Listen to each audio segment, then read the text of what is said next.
Hello everybody, welcome back. This is your tropical update for September 9th. We're currently watching Tropical Storm K located west of Baja California, Hurricane Earl located northeast of Bermuda, Invest 95L in two areas of interest over the eastern Atlantic. Let's get into things. First, we have Tropical Storm K, hardly classifies as a tropical cyclone in my opinion.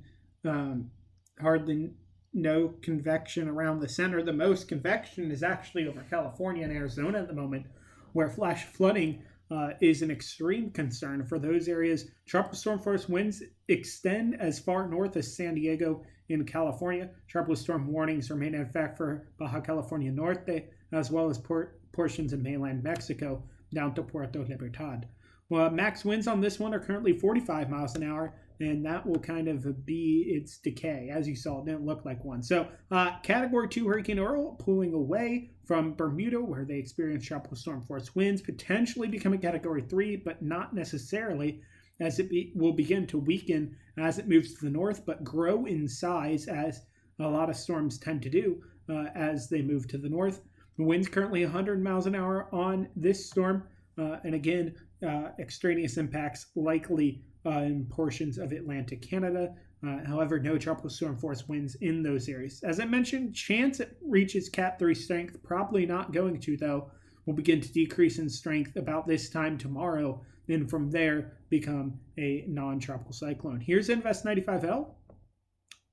Yeah, it looks like here's nothing on the middle of the ocean, because that's kind of what it is.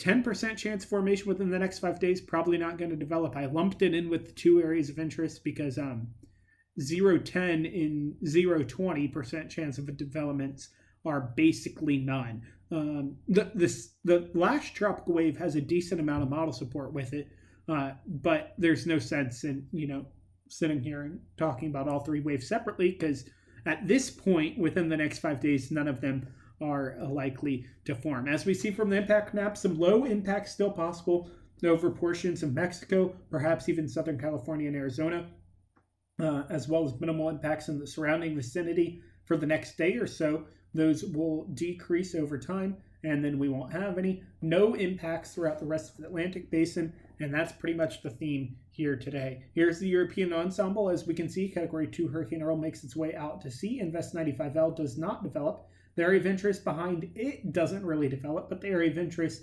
behind that one does have a little bit of model support. The GFS, moves Earl away, has Invest 95L maybe develop, and the two areas of interest behind it not developing. So as I mentioned, not a huge amount of things going on with K decaying and Earl making its way away from land. There's not much else to talk about today. So that's all for now. Chris Sixton and further, Catholic Media.